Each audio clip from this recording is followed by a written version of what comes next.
मेरे से पहले सारे सम्मानित साथियों ने किसान और किसानी पर बोलने का काम किया और एक साथी ने तो यहाँ तक भी कह दिया कि किसान आधार कार्ड पे मिलने, वो जो खाद है डीएपी का आधार कार्ड पे मिलने लग रहा है। इस बात में कोई शक नहीं। आज हरियाणा प्रदेश के किसान की चाहे खाद की बात हो, चाहे उसके फसल के भाव की बात हो, किसान पूरी तरह से तंग है। और मैं जिक्र करना चाहूँगा कि जब 2012-13 में हमारी हरियाणा प्रदेश की सरकार थी, आदरणीय चौधरी भूपेंद्र हुड्डा जी मुख्यमंत्री थे और जब देश के प्रधानमंत्री आदरणीय डॉक्टर साहब थे, तो उस टाइम पर एक कानून बनाया गया था कि जब भी किसान की जमीन एक्वायर करी जाएगी तो किसान 70% राजी होगा तो किसान की जमीन एक्वायर करने का काम करेंगे और जो डीसी रेट है उसका 4 गुना देने का काम करेंगे।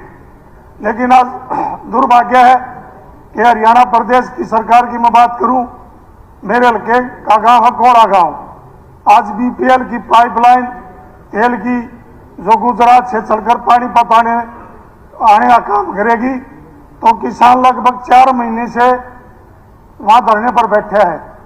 जब इलेक्शन नजदीक था तो सरकार के लोगों ने उन किसानों को कहा कि आप रुक जाओ, आपका समाधान होगा, आपका मुआवजा बढ़ाया जाएगा।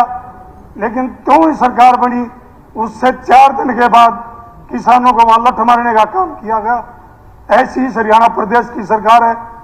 जब माननीय मुख्यमंत्री जी गोवाना में गए, मुख्यमंत्री बनने के बाद तो मैं धन्यवाद करूंगा कि मुख्यमंत्री जी ने जलेबी तो याद आई, फुहारा के चौक पर जलेबी तलने का काम किया, लेकिन कोड़ा गांव में 10 किलोमीटर के रास्ते में किसान बैठा, धरना पे बैठा, उनका लठ मारे पुलिस वाले ने।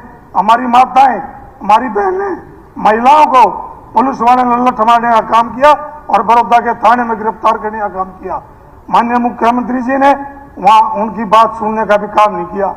मैं माननीय मुख्यमंत्री जी सदन में बैठे, मैं कहना चाहूंगा, नम्र निवेदन करना चाहूंगा कि आप उन किसानों को बुलाकर, उन महिलाओं को बुलाकर। जब गोहाना गया था, चीड़ी में रुका हूँ, बंडेरी में रुका हूँ, पूरे उस रोड के ऊपर रुकता हुआ मैं गांव के लोगों को मिलता हुआ आया हूँ। किसी ने बताया होगा आपको भी, मुख्यमंत्री जी आए थे, हमारे गांव में रुके हैं, मेरे को दूध भी पिलाया गांव के लोगों ने, वहां पर सारा कुछ, वहां इतना सम्मान दिया वहां गांव के लोगों ने मेरे को, पूरे गांव में रुका। देखिए चल और सर अध्यक्ष जी, मुख्यमंत्री जी से कहना चाहूंगा कि सरकार के अधिकारियों का क्या काम है?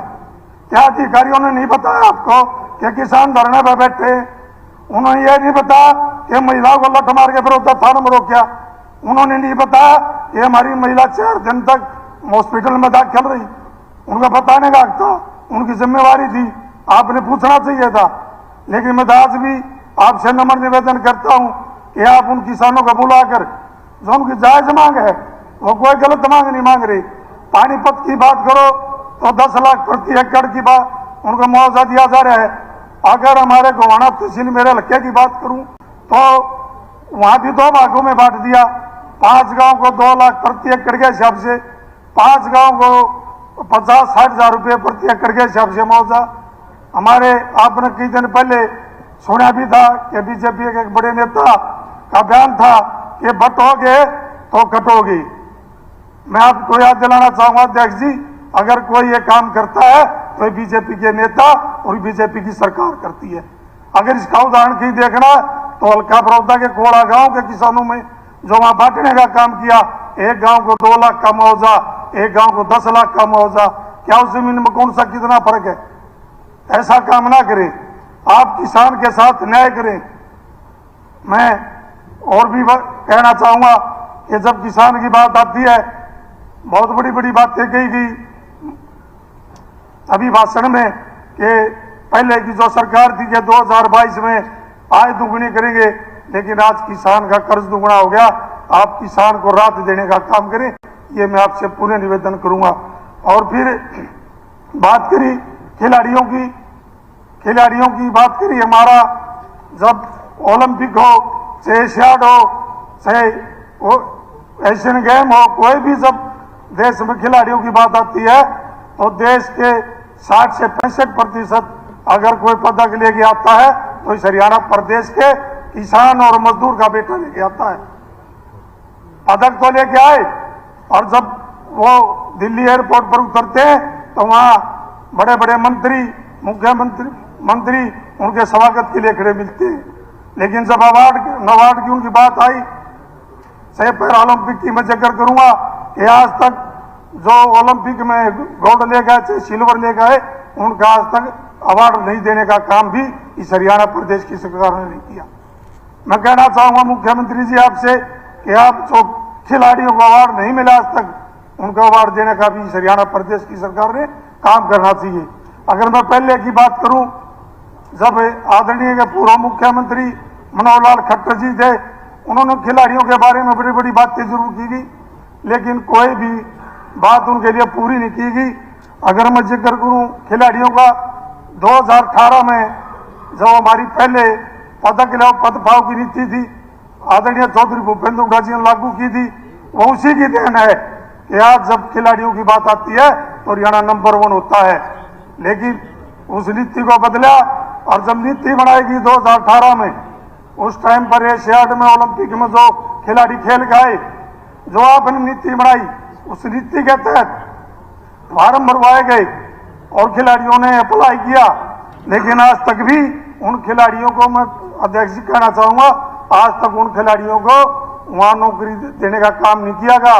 उनको ज्वाइंट डायरेक्टर की बात की गई थी, और मैं बताना चाहूंगा आपको कि 2023 में कोर्ट के भी आदेश आ गए कि इन खिलाड़ियों को आप ज्वाइन करने का काम करें।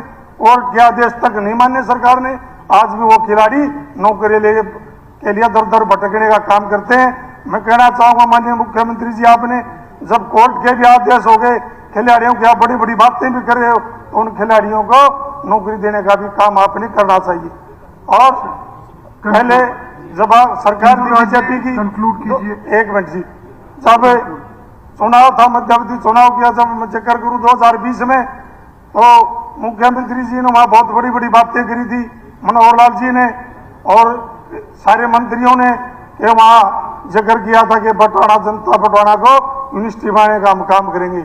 लेकिन आज तक 4 साल मैंने जब भी विधानसभा का सत्र हुआ, पहले जब मैंने हर विधानसभा सत्र में आवाज उठाई, और जब इलेक्शन अब 2024 का आया तो वहां बीजेपी के कई नेता जनता बटवाना यूनिवर्सिटी में जाकर कहा कि आपकी जो यूनिवर्सिटी है ये बनाने का काम करेंगे। पाइपलाइन में है ये सारा काम, लेकिन ना वह पाइप पाई ना वह लाइन पाई। मैं आपसे कहना चाहूंगा, जो आपने वादे और बात करी, सही महिला कॉलेज की बात थी बड़ौदा गांव में, भैंसवाड़ा गांव में, आप महिलाओं का जिक्र करते हो, बेटी बचाओ बेटी पढ़ाओ की बात करते हो, लेकिन मैं आपसे कहना चाहूंगा कि हमारे दोनों महिला कॉलेज भी बनाने का आप काम करें। आपका बहुत बहुत धन्यवाद। नमस्कार जी।